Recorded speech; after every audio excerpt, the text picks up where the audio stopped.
Alors, en général, plus de bien-être animal va vers un meilleur respect de l'environnement, en général, mais ce n'est pas toujours le cas. Je peux donner un exemple. Nous, on souhaiterait que se développe le fait de mettre des mares pour les canards quand les canards ont accès au plein air, mais ça peut poser des problèmes environnementaux, hein, parce qu'avec les fientes des canards, ça peut aller polluer les cours d'eau. Enfin voilà, il y a des exemples comme ça qu'on pourrait citer. Des fois, l'environnement, enfin les thèses défendues pour la défense de l'environnement peuvent aller à l'encontre du bien-être animal.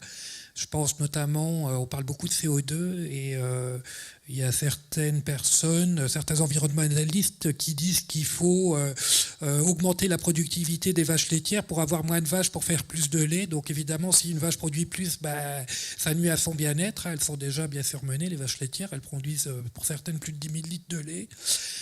Parfois, il y a des problèmes quand on demande que les animaux aient accès au plein air. Il y a un problème de chargement à l'hectare. Enfin, on nous dit que ça va polluer, ça va poser des problèmes de nitrate, etc.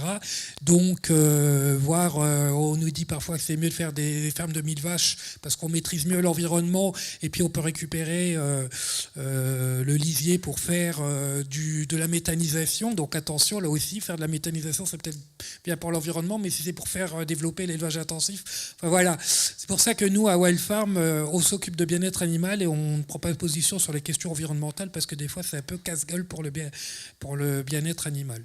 Voilà, donc ça va avoir au cas par cas. Il faut trouver des bons compromis parce qu'évidemment, il faut respecter l'environnement, mais je pense qu'il y a des compromis à trouver où on peut à la fois respecter le bien-être animal et l'environnement.